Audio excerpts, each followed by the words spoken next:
नमस्कार दोस्तों, मैं संतोष पटेल स्वागत करता हूं आपके अपने YouTube चैनल डिजिटल भंडार पर। आज की वीडियो में हम MS वर्ड सॉफ्टवेयर में टेबल ऑफ कंटेंट ऑप्शन को सीखने वाले हैं। यह MS वर्ड का एक बहुत ही पावरफुल फीचर है जिसके द्वारा हम किसी एक बड़ी फाइल का इंडेक्स तैयार कर सकते हैं। उस इंडेक्स को कहा जाता है टेबल ऑफ कंटेंट।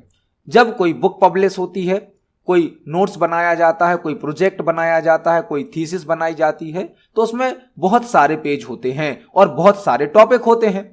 तो यदि हम सभी टॉपिक का एक इंडेक्स तैयार करना चाहते हैं, एक लिस्ट तैयार करना चाहते हैं, तो उसके लिए MS वर्ड में एक ऑप्शन यूज किया जाता है जिसका नाम है table of content. Table of content generally आपने बुक्स में देखा होगा। जब कोई बुक पब्लिश होती है तो उस बुक में जितने भी टॉपिक होते हैं, जितने भी चैप्टर होते हैं, सभी चैप्टर का रेफरेंस या एक एड्रेस बुक के पहले पेज पर दे दिया जाता है एक लिस्ट के रूप में। उस लिस्ट में आपको हर topic page number wise show किया जाता है। यदि हमें किसी टॉपिक को पढ़ना है तो हम उस टॉपिक का पेज नंबर देखकर डायरेक्ट उस टॉपिक को पढ़ सकते हैं। तो एक बुक के अंदर जितने भी चैप्टर होते हैं, जितने भी टॉपिक होते हैं, उन सभी टॉपिक और चैप्टर की लिस्ट बुक के पहले पेज पर बना दी जाती है जिससे कि यूजर उस लिस्ट से देखकर किसी भी टॉपिक को डायरेक्ट पढ़ सके, डायरेक्ट देख सके। इसी प्रकार से MS वर्ड भी हमें टेबल ऑफ कंटेंट बनाने की सुविधा देता है। यदि हमने कोई एक बड़ी फाइल तैयार करी है, एक लार्ज फाइल तैयार करी है जिसमें मल्टीपल टॉपिक हैं, अलग अलग प्रकार की इंफॉर्मेशन है, तो हम हर टॉपिक के लिए एक इंडेक्स तैयार कर सकते हैं फर्स्ट पेज पर। आप जिस पेज पर तैयार करना चाहें उस पेज पर हो सकता है, लेकिन जो टेबल ऑफ कंटेंट होता है, इंडेक्स होता है, जनरली उसको फर्स्ट पेज पर क्रिएट किया जाता है। तो जो टेबल ऑफ कंटेंट है वह एक इंडेक्स होता है जिसमें आपके फाइल में यूज होने वाली सभी हेडिंग की लिस्ट होती है और टेबल ऑफ कंटेंट के माध्यम से यूजर डायरेक्ट किसी टॉपिक पर नेविगेशन भी कर सकता है, मतलब जा सकता है। तो table of content MS word का एक बहुत ही पावरफुल फीचर है जो कि हमें हमारी फाइल में यूज होने वाले सभी टॉपिक या चैप्टर का एक इंडेक्स बनाने की सुविधा देता है। यह ऑप्शन जब कोई बड़ी फाइल बनाई जाती है, कोई बुक पब्लिश की जाती है, कोई नोट्स बनाया जाता है, प्रोजेक्ट बनाया जाता है, तो उसमें अधिक यूज किया जाता है। तो पहले हम समझते हैं टेबल ऑफ कंटेंट क्या होता है, यह कितने प्रकार का होता है, यह किस टैब में प्राप्त होता है। उसके बाद हम MS वर्ड पर इस टॉपिक को प्रैक्टिकली यूज करके भी देखने वाले हैं। तो देखते हैं टेबल ऑफ कंटेंट होता क्या है। मैंने यहां पर टेबल ऑफ कंटेंट का एक एग्जाम्पल भी शो किया है। अब देख सकते हैं यह हमारी एक फाइल का टेबल ऑफ कंटेंट्स है जिसमें हमारी फाइल का पहला टॉपिक है सॉफ्टवेयर, जो कि किस पेज नंबर पर है, पेज नंबर 2 पर है। जो हमारी फाइल का पहला टॉपिक है, पहला चैप्टर है, वह क्या है, सॉफ्टवेयर, जिसको हमने पेज नंबर 2 पर लिखा है। और सॉफ्टवेयर के अंदर दो सब हेडिंग है। सॉफ्टवेयर हमारी मेन हेडिंग है, इसके अंदर दो हेडिंग है, एक है सिस्टम सॉफ्टवेयर, एक है एप्लीकेशन सॉफ्टवेयर। तो जो सिस्टम सॉफ्टवेयर है वह भी पेज नंबर 2 पर लिखा है, जो एप्लीकेशन सॉफ्टवेयर है वह भी पेज नंबर 2 पर लिखा है। तो हमारी जो पहली मेन हेडिंग है वह है सॉफ्टवेयर, इसके अंदर दो हेडिंग है, सिस्टम सॉफ्टवेयर और एप्लीकेशन सॉफ्टवेयर। इसके बाद जो हमारी नेक्स्ट मेन हेडिंग है वो कौन सी है, कंप्यूटर नेटवर्क है, जो कि हमने पेज नंबर 3 पर लिखी है। और कंप्यूटर नेटवर्क के अंदर एक सब हेडिंग है जो कि है नेटवर्क कंपोनेंट्स, जो कि पेज नंबर 3 पर लिखा गया है।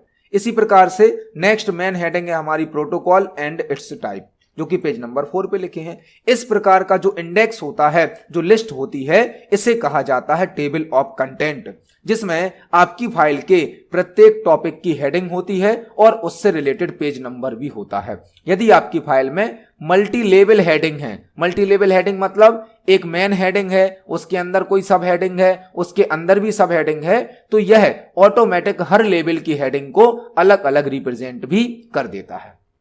इस प्रकार से होता है टेबल ऑफ कंटेंट। सरल भाषा में हम इसे इंडेक्स भी कह सकते हैं। अब हम इसको पढ़ते हैं, समझते हैं। टेबल ऑफ कंटेंट एक इंडेक्स होता है। आप देख सकते हैं एक इंडेक्स से एक लिस्ट है। टेबल ऑफ कंटेंट में डॉक्यूमेंट में यूज होने वाली सभी हेडिंग्स की क्या होती है, लिस्ट होती है। आपके डॉक्यूमेंट में जितनी भी हेडिंग है, आप सभी हेडिंग को सिलेक्ट करके टेबल ऑफ कंटेंट बना सकते हैं। टेबल ऑफ कंटेंट की हेल्प से डॉक्यूमेंट की किसी भी हेडिंग पर नेविगेशन किया जा सकता है।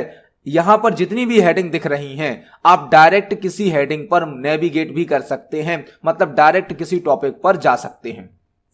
जो ये टेबल ऑफ कंटेंट बनता है यह हमें लिंकिंग की सुविधा भी देता है। लिंकिंग की सुविधा देता मतलब यदि मुझे प्रोटोकॉल वाला चैप्टर पढ़ना है, प्रोटोकॉल वाला चैप्टर देखना है, तो हम प्रोटोकॉल पर क्लिक करेंगे, डायरेक्ट हमारा कर्सर प्रोटोकॉल वाले पेज पर ट्रांसफर हो जाएगा। तो यह हमें लिंकिंग की सुविधा भी देता है, नेविगेशन भी करके देता है। जो टेबल ऑफ कंटेंट है वह एमएस वर्ड में दो प्रकार से बनाया जा सकता है। एक बनाया जाता है मैनुअल टेबल ऑफ कंटेंट, एक होता है automatic table of content. Manual table of content हमें खुद से टाइप करना होता है, जबकि automatic table of content MS word में ऑटोमेटिक क्रिएट हो जाता है।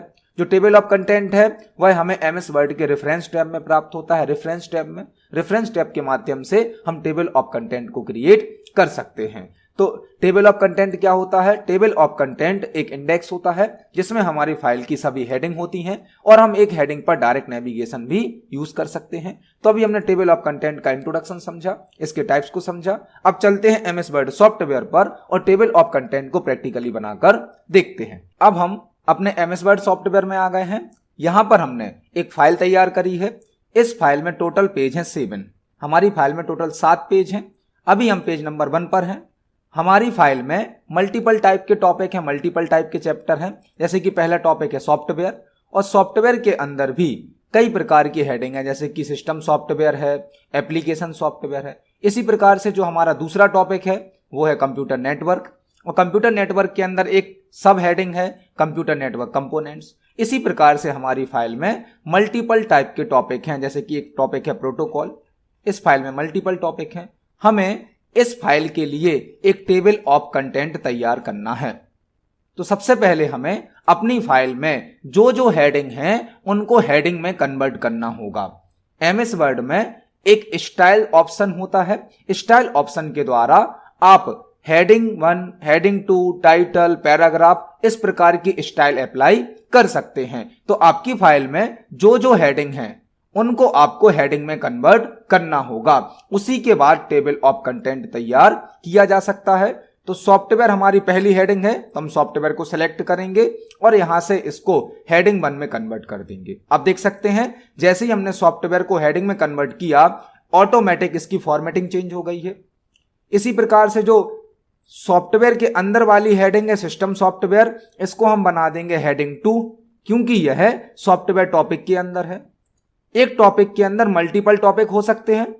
इसी प्रकार से जो एप्लीकेशन सॉफ्टवेयर है यह भी सॉफ्टवेयर के अंतर्गत आएगा, तो इसको मैंने बना दिया हेडिंग 2। एक टॉपिक के अंदर जितने भी टॉपिक हैं आप उनको हेडिंग 2 बना दीजिए और मेन टॉपिक जो है उसको हेडिंग 1 बना दीजिए। यह हमारा पहला टॉपिक हो गया। इसी प्रकार से हम सेकंड टॉपिक को सिलेक्ट करते हैं कंप्यूटर नेटवर्क को, इसको हेडिंग 1 में कन्वर्ट कर देते हैं। और कंप्यूटर नेटवर्क के अंदर जो सब हेडिंग है वह है हमारी नेटवर्क कंपोनेंट्स, इसको हम बना देंगे हेडिंग 2। यदि इसके अंदर भी कोई हेडिंग होती तो हम उसको हेडिंग 3 बना देते। इस प्रकार से हमारी फाइल में जितने भी टॉपिक होंगे हमें सभी टॉपिक को सिलेक्ट करके हेडिंग में कन्वर्ट करना होगा, क्योंकि जब टेबल ऑफ कंटेंट बनता है तो एमएस वर्ड हेडिंग को सिलेक्ट करता है, हेडिंग के हिसाब से टेबल ऑफ कंटेंट बना देता है। एक हेडिंग है हमारी आईपी एड्रेस, तो इसको भी हम हेडिंग 1 में कन्वर्ट कर देंगे। इसी प्रकार से हमारे फाइल में, हमारे डॉक्यूमेंट में जितनी भी हेडिंग है हम उनको सेलेक्ट करेंगे। यदि मेन हेडिंग है तो हेडिंग 1 में कन्वर्ट कर देंगे, और अंदर वाली कोई हेडिंग है तो उसको हम सब हेडिंग या हेडिंग 2 बना देंगे। जितनी भी आपकी हेडिंग है सभी को सिलेक्ट करें और हेडिंग 1 में कन्वर्ट कर दें। आप देख सकते हैं मैंने सभी टॉपिक को सिलेक्ट करके हेडिंग 1 में कन्वर्ट कर दिया है, और जो हेडिंग की सब हेडिंग है उनको आप हेडिंग 2 भी बना सकते हैं। यहां पर जितनी भी हेडिंग है सबको सिलेक्ट करेंगे और हम यहां से हेडिंग में कन्वर्ट कर देंगे। अब हमारी फाइल में जितने भी टॉपिक हैं हमने सभी टॉपिक में हेडिंग और सब हेडिंग को सेट कर दिया है। अब हमें टेबल ऑफ कंटेंट बनाना है। तो हमारी फाइल का जो पहला पेज है, इस पहले पेज पर हम टेबल ऑफ कंटेंट बनाना चाहते हैं। अभी पहले पेज पर सॉफ्टवेयर टॉपिक लिखा है, तो इस टॉपिक को हम सेकंड पेज पर भेजेंगे और फर्स्ट पेज को ब्लैंक करेंगे। उसके लिए हम यूज करने वाले हैं पेज ब्रेक ऑप्शन का, और पेज ब्रेक की शॉर्टकट की होती है Ctrl+Enter। जैसे ही हम Ctrl+Enter प्रेस करेंगे हमारी फाइल में एक नया पेज आ जाएगा, ब्लैंक पेज, और जो हमारा मैटर था वह नीचे शिफ्ट हो जाएगा। तो आप देख सकते हैं हमने पहले पेज के मैटर को ब्रेक कर दिया है, हमारे सामने फर्स्ट पेज ब्लैंक आ गया है। अब हमें फर्स्ट पेज पर कर्सर को सेट करना है।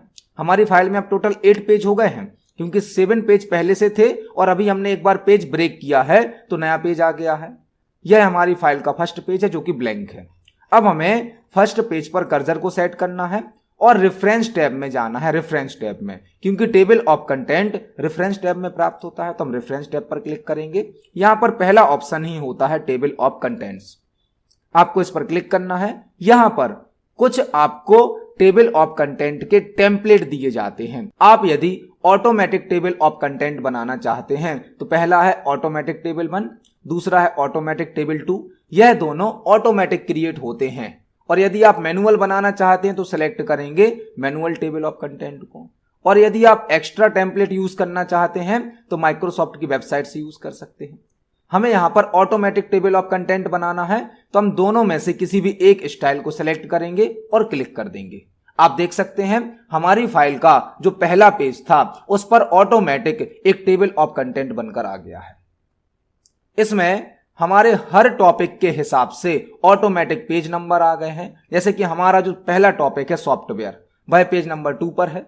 और सॉफ्टवेयर के अंदर 2 टॉपिक है, सिस्टम सॉफ्टवेयर और एप्लीकेशन सॉफ्टवेयर। इसी प्रकार से जो दूसरा टॉपिक है हमारा वो है computer network. Computer network page number 3 पर है। इसके अंदर एक टॉपिक है नेटवर्क कंपोनेंट्स, वो भी पेज नंबर 3 पर लिखा गया है। नेक्स्ट टॉपिक है हमारा प्रोटोकॉल एंड इट्स टाइप। तो आप देख सकते हैं हमारी फाइल में जितने भी टॉपिक हैं उन सभी टॉपिक का टेबल ऑफ कंटेंट हमें यहां बनाकर दे दिया गया है। आप इस टेबल ऑफ कंटेंट की फॉर्मेटिंग भी कर सकते हैं। इसको सिलेक्ट करके होम टैब से आप इसको बोल्ड कर सकते हैं, इटैलिक कर सकते हैं, अंडरलाइन कर सकते हैं। आपको पहले टेबल ऑफ कंटेंट को सिलेक्ट करना है। इसके बाद आप किसी भी प्रकार की फॉर्मेटिंग यहां यूज कर सकते हैं। आप इसका कलर भी चेंज कर सकते हैं। टेबल ऑफ कंटेंट बनने के बाद हम इसकी फॉर्मेटिंग भी कर सकते हैं। और टेबल ऑफ कंटेंट बनाने से जो मेन एडवांटेज हमें मिलता है, जो मेन बेनिफिट हमें होता है, वह यह होता है यदि हम किसी टॉपिक को पढ़ना चाहते हैं तो हम डायरेक्ट उस टॉपिक पर नेविगेट भी कर सकते हैं। आपको यदि डायरेक्ट OSI मॉडल लेयर, जो OSI मॉडल लेयर है, उस टॉपिक पर जाना है तो कंट्रोल की को प्रेस करें और इस ऑप्शन पर क्लिक कर दें।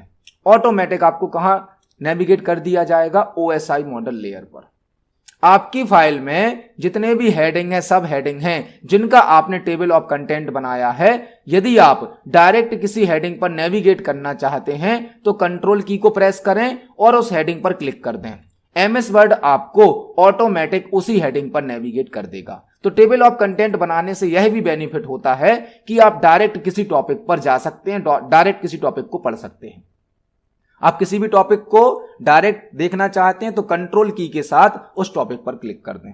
तो लिंकिंग की सुविधा भी होती है टेबल ऑफ कंटेंट में। यह रेफरेंस पर वर्क करता है। फ्यूचर में यदि आप किसी टॉपिक को फाइल से डिलीट कर देते हैं या फाइल में कोई नया टॉपिक ऐड कर देते हैं तो table of content automatic update भी हो सकता है। फॉर एग्जाम्पल, हमने अपनी फाइल से एक जो नेटवर्क वाला टॉपिक है इसको डिलीट कर दिया। हमारी फाइल में अभी एक टॉपिक था कंप्यूटर नेटवर्क, उस टॉपिक को हमने डिलीट कर दिया है। अभी भी वो हमारे इंडेक्स में दिख रहा है, टेबल ऑफ कंटेंट में दिख रहा है। यदि हम चाहते हैं टेबल ऑफ कंटेंट से वह टॉपिक हट जाए क्योंकि हमने उसको डिलीट कर दिया है तो यहां पर एक ऑप्शन होता है अपडेट टेबल। आपको इस पर क्लिक कर देना है। आप देख सकते हैं टेबल हमारी अपडेट हो गई है और अपडेट होने के बाद जो टॉपिक था कंप्यूटर नेटवर्क वह टेबल ऑफ कंटेंट से डिलीट हो गया है। तो टेबल ऑफ कंटेंट हमारी कंप्लीट फाइल का रेफरेंस हमें एक लिस्ट के रूप में दे देता है। हम डायरेक्ट किसी टॉपिक पर जा सकते हैं, टेबल ऑफ कंटेंट की फॉर्मेटिंग भी कर सकते हैं। टेबल ऑफ कंटेंट में हमारी फाइल में यूज होने वाले सभी हेडिंग का रेफरेंस होता है। आप कंट्रोल की के साथ किसी भी हेडिंग पर क्लिक करें, आप ऑटोमेटिक उसी हेडिंग पर नेविगेट कर सकते हैं। यदि फ्यूचर में किसी टॉपिक को ऐड किया जाता है या डिलीट किया जाता है तो हम टेबल ऑफ कंटेंट को अपडेट भी कर सकते हैं। यदि आपको टेबल ऑफ कंटेंट को डिलीट करना है तो यहां पर एरो पर क्लिक करें। यहां पर आप स्टाइल भी चेंज कर सकते हैं टेबल ऑफ कंटेंट की। और यदि इसको हटाना चाहते हैं तो आप रिमूव टेबल ऑफ कंटेंट पर क्लिक भी कर सकते हैं। इससे आपका टेबल ऑफ कंटेंट क्या हो जाएगा? डिलीट हो जाएगा। अभी हमने ऑटोमेटिक टेबल ऑफ कंटेंट को बनाया था। रेफरेंस टैब में हमें एक और टेबल ऑफ कंटेंट दिया जाता है, मैनुअल। ऑटोमेटिक की 2 स्टाइल होती हैं, एक होता है मैनुअल टेबल ऑफ कंटेंट जो कि आपको सेल्फ टाइप करना होता है। यह ऑटोमेटिक क्रिएट नहीं होता है। यहां पर आपको मैनुअली टाइप करना होगा कि हमारा कौन सा टॉपिक किस पेज नंबर पर है। जैसे कि हमने यहाँ पे सॉफ्टवेयर एक टॉपिक दिया, हमने कहा सॉफ्टवेयर जो हमारा है वह पेज नंबर 2 पर है। अब सॉफ्टवेयर के अंदर जो भी टॉपिक हैं वो आप यहां लिख सकते हो। जैसे कि हमारा एक टॉपिक है सॉफ्टवेयर के अंदर एप्लीकेशन सॉफ्टवेयर, जो कि पेज नंबर 2 पर ही है। इसके अंदर एक और टॉपिक है एप्लीकेशन सॉफ्टवेयर के बाद सिस्टम सॉफ्टवेयर, तो हम उसको यहां लिख सकते हैं, जो कि पेज नंबर 2 पर ही है। तो जो मैनुअल टेबल ऑफ कंटेंट होता है यह हमें सेल्फ टाइप करना होता है, खुद से बनाना होता है। नेक्स्ट टॉपिक हमारे फाइल में, हमारी डॉक्यूमेंट में मान लो है कंप्यूटर नेटवर्क, तो हम यहाँ पर सेकंड टॉपिक को टाइप कर सकते हैं। हमने सेकंड टॉपिक टाइप कर दिया कंप्यूटर नेटवर्क।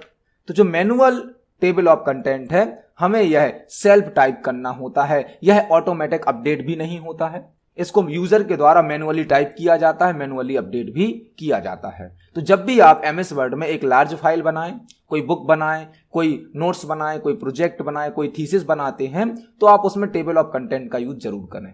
और टेबल ऑफ कंटेंट में भी हमें यूज करना चाहिए ऑटोमेटिक, क्योंकि यह ऑटोमेटिक क्रिएट भी हो जाता है और ऑटोमेटिक अपडेट भी हो जाता है। तो आज की वीडियो में हमने एमएस वर्ड में टेबल ऑफ कंटेंट को बनाना सीखा। आप इसको प्रैक्टिकली यूज करके देखें। आपका कोई क्वेश्चन है, कोई डाउट है तो कमेंट सेक्शन में जरूर पूछें। वीडियो पसंद आती है तो वीडियो को लाइक करें, ज्यादा से ज्यादा शेयर करें। मिलते हैं अगली वीडियो में। धन्यवाद।